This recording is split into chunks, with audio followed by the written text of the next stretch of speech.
भावनाशून्य राजकारणी आपल्या चॅनलमध्ये आपलं सहर्ष स्वागत करत आहोत. तर आजचा विषय जरा थोडासा वेगळा आहे. म्हणजे भारतीय रेल्वे, इंडियन रेल्वेवरती आज आपण थोडंसं बोलणार आहोत. तर भारतीय रेल्वे ही अतिशय जुनी रेल्वे आहे. म्हणजे जवळपास 1837 मध्ये वाफेचं पहिलं इंजिन मद्रासमध्ये धावलं होतं. त्यानंतर 1800 जवळपास 53मध्ये मुंबई ते ठाणे दरम्यान पहिली पॅसेंजर रेल्वे धावली होती. आणि त्यानंतर रेल्वेचा विकास स्टेप बाय स्टेप होत गेला. त्यानंतर 1925मध्ये पहिली इलेक्ट्रिक ट्रेन धावली होती. म्हणजे इलेक्ट्रिफिकेशन स्टार्ट झालं ट्रेनचं. त्यानंतर साधारणपणे आज 2024 म्हणजे जवळपास 99 वर्ष झाली. रेल्वेने खूप प्रगती केली. म्हणजे रेल्वेची स्टेप बाय स्टेप प्रोग्रेस ही होत राहिली. आणि त्यामध्ये रेल्वेनं वेगळे वेगळे स्वतःचे असे एक माइलस्टोन उभे केलेले आहेत.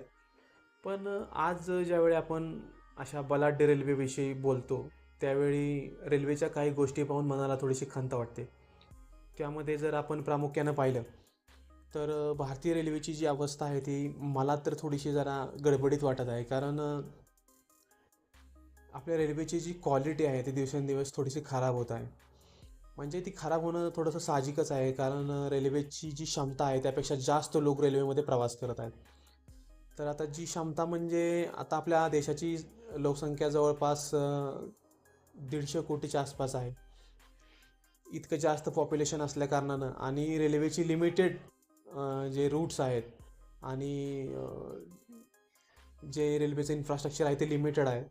आणि अशा लिमिटेड इन्फ्रास्ट्रक्चरमध्ये वाढती लोकसंख्या मॅनेज करायचं म्हणल्यानंतर क्वालिटीमध्ये थोडासा अंतर हे पडणारच. पण तरी पण जरा थोडंसं जर आपण रेल्वेच्या बाबतीत जर बोलायचं झालं तर त्यामध्ये काही गोष्टींची सुधारणा करणं फार गरजेचं आहे. त्यावरतीच हा व्हिडिओ आज बनवलेला आहे. तर सर्वप्रथम आपण माहिती घेऊया की रेल्वेचं स्ट्रक्चर कसं आहे. म्हणजे रेल्वेचे एकूण 18 झोन आहेत आणि ते डिव्हिजन वाईज आहे. म्हणजे east zone, north zone, north east zone, north east frontier zone, त्यानंतर साऊथ ईस्ट, त्यानंतर कोस्टल, त्यानंतर वेस्ट. अशा प्रकारे रेल्वेचे एकूण 18 झोन आहेत. 18 झोनमध्ये रेल्वेचे हे डिव्हिजन आहेत ते डिवाईड केलेले आहेत. आणि त्यानंतर रेल्वेमध्ये जवळपास 12.25 लाख एम्प्लॉईज आहेत. आणि रेल्वेचं जर टोटल बजेट किंवा रेल्वेचं जे आपण एक टोटल इन्कम जर म्हणायची झाली म्हणजे निव्वळ नफा नव्हे, तर रेल्वेकडे येणारे जे पैशांची आवक आहे ती साधारणपणे 2.5 लाख कोटीच्या घरामध्ये आहे. आणि निव्वळ नफा म्हटलं तर 4,571 कोटी इतका आहे. तर रेल्वे ही अतिशय जुनी संस्था आहे. रेल्वेला एक वेगळं मंत्रालय त्यासाठी दिलेलं आहे. त्यांचा असा वेगळा स्वतःचा अर्थसंकल्प सादर केला जातो. आणि एवढं सगळं असूनही, इतकी बलाढ्य रेल्वे असूनही रेल्वेमध्ये काही थोड्याशा कमतरता आहेत त्या जर आपण सुधारू शकतो. म्हणजे आता वाढत्या लोकसंख्येनुसार मॅनेज करणं अवघड होतं हे मान्य आहे. पण तरीसुद्धा काही गोष्टी अशा आहेत की ज्या आपण सुधारू शकतो. आणि अशा गोष्टींवर बोलण्यासाठी खास आपण हा व्हिडिओ बनवत आहोत. तर सगळ्यात पहिल्यांदा जर बोलायचं झालं तर इंडियन रेल्वेची जी स्वच्छता आहे. आता हा व्हिडिओ तुम्ही पहा आणि ह्या व्हिडिओमध्ये दिसत आहे तुम्हाला की कशा प्रकारे हे जे बाथरूम म्हणजे टॉयलेट आणि त्याच्या शेजारचा म्हणजे भाग, त्यानंतर हे जे बेसिन आहेत, त्यानंतर हे जे टॉयलेटच्या म्हणजे तुम्ही एक अस्वच्छता पाहू शकता कोचमध्ये. आणि हे इतक्या घाणेरड्या अशा प्रकारचा एक वास आपण ऑब्झर्व करू शकता ज्यावेळी आपण थर्ड ए सी किंवा जनरलने आपण स्लीपरने प्रवास करता. तर अशा प्रकारे ह्या ज्या गोष्टी आहेत त्या आपण पाहू शकता की कशा प्रकारे हे घाणीचं साम्राज्य रेल्वेमध्ये आहे. आणि निश्चितच ह्या गोष्टी सुधारल्या जाऊ शकतात. असंही नाही की ह्या गोष्टी सुधारू शकत नाही. निश्चितच ह्यामध्ये सुधारणा होऊ शकते. फक्त थोडं लक्ष देण्याची गरज आहे आणि त्यासाठी नागरिकांनीही अलर्ट होणं गरजेचं आहे. म्हणजे आपण पाहू शकता की ही जे अस्वच्छता जी कोचमध्ये होत आहे किंवा टॉयलेटमध्ये होत आहे याला सर्वस्वानं आपणच जबाबदार आहोत. आणि हे असं का होतं आहे, कारण आपण रिझर्व लोकांसोबत ज्यांचं तिकीट कन्फर्म नाही झालं असेही वेटिंग लिस्टवाले लोक ह्यामध्ये ट्रॅव्हल करतात. आणि मग असं जे ओव्हर कॅपॅसिटीच्या पेक्षा जास्त लोक ज्यावेळी ट्रॅव्हल करतात त्यावेळी त्या एका टॉयलेटची मर्यादा आहे त्यापेक्षा जास्त लोकांनी ते यूज केल्यामुळं साहजिकच ते खराब होतं आणि एक अस्वच्छता पसरली जाते. तर ही एक टाळण्यासारखी गोष्ट आहे जी आपण टाळू शकतो. त्याचबरोबर वेटिंग म्हणजे इंडियन जे रेल्वे आहे त्यामध्ये वेटिंगचं प्रमाण हे फार जास्त आहे आणि मुद्दामहून अशा प्रकारे जास्त वेटिंग दिलं जातं.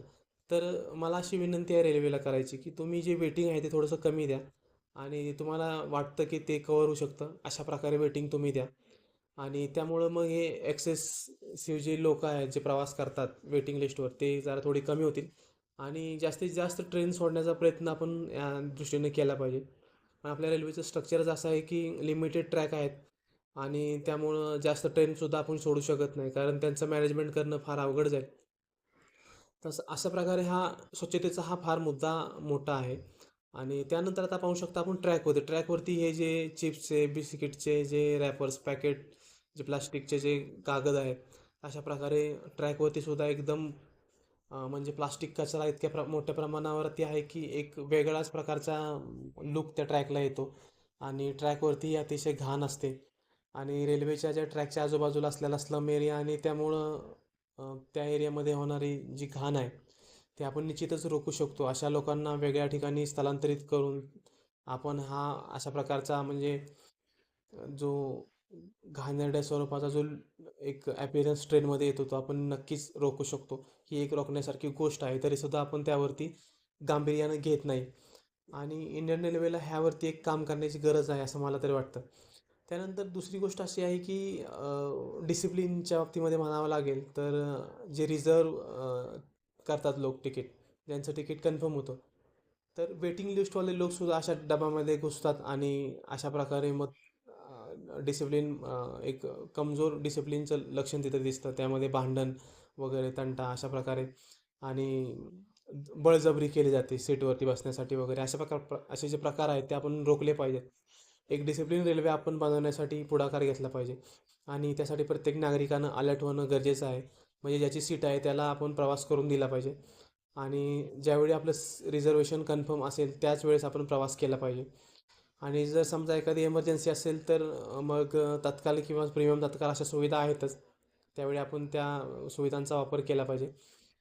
त्यानंतर दुसरी महत्त्वाची गोष्ट अशी आहे की हे जे गाड्यांचं लेट होण्याचं प्रमाण आहे म्हणजे गाड्या लेट होतात आपल्या तर एक चांगल्या प्रकारचं मॅनेजमेंट करून आपण हे गाड्या लेट होण्यापासून रोखलं पाहिजे आणि त्यामुळं निश्चितच रेल्वेला फायदा होईल आणि लोकांची विश्वासार्हता वाढेल आणि लोकही जास्तीत जास्त प्रवास करतील आणि एक वेगळे ट्रॅक एक अल्टरनेट ट्रॅक बनवण्याची फार मोठी गरज आहे कारण कॅपॅसिटीची तुलना करता प्रवास करणारे जे लोक आहेत ते जास्त आहेत त्यामुळं ट्रॅकची गरज आहे ती आपण जर पूर्ण केली तर निश्चितच आपल्याला फायदा होईल.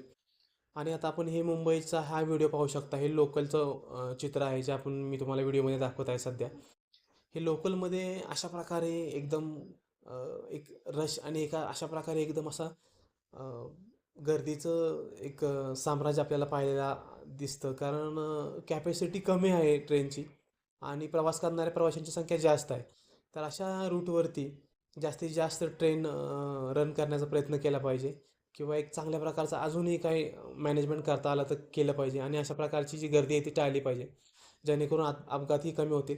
म्हणजे आज लोकलची अशी अवस्था आहे की यामध्ये फक्त यंग लोकच ट्रॅव्हल करू शकतात. असे जे वृद्ध लोक आहेत त्यांना ट्रॅव्हल करणं फार मुश्किल होतं. त्यांना डब्यामध्ये घुसणं पण फार अवघड होतं. तर अशा प्रकारे हा जो गर्दीचा भाग आहे हा आपण टाळला पाहिजे आणि त्यासाठी एक चांगलं मॅनेजमेंट होणं गरजेचं आहे. तर ते इंडियन रेल्वेनं करावं अशी माझी त्यांना विनंती आहे. त्यानंतर दुसरा भाग असा आहे की अलीकडच्या काळामध्ये रेल्वेचे जे ॲक्सिडेंट होत आहेत तर ते जे ॲक्सिडेंट आहेत ते अतिशय गंभीर गोष्ट आहे. म्हणजे 2024मध्ये 4 ॲक्सिडेंट झालेले आहेत मोठे मोठे. तर अशा प्रकारचे जे ॲक्सिडेंट होत आहेत त्यामुळं लोकांमध्ये विश्वासार्हता कमी होत चाललेली आहे रेल्वेची.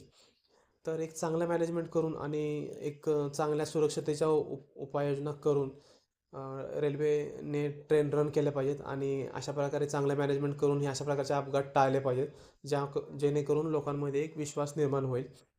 आणि आता आपल्या रेल्वेमध्ये बऱ्याच प्रकारच्या ट्रेन आहेत जसं की राजधानी आहे, दुरंतो आहे, एक्सप्रेस आहे, सुपरफास्ट आहे, त्यानंतर वंदे भारत आहे आणि आता बुलेट ट्रेन पण येत आहे. तर मला असं वाटतं की बुलेट ट्रेनचा जो एक्सेसिव्ह खर्च आहे तो टाळून आपली आहे तीच इंडियन रेल्वे आहे ती एकदम भक्कम केली तर फार बरं होईल किंवा ट्रॅकची संख्या वाढवली आणि चांगल्या प्रकारचे कोचेस निर्माण केले आणि डबल डेकर कोच निर्माण करता आले तर आणखीन बेस्ट होऊन जाईल.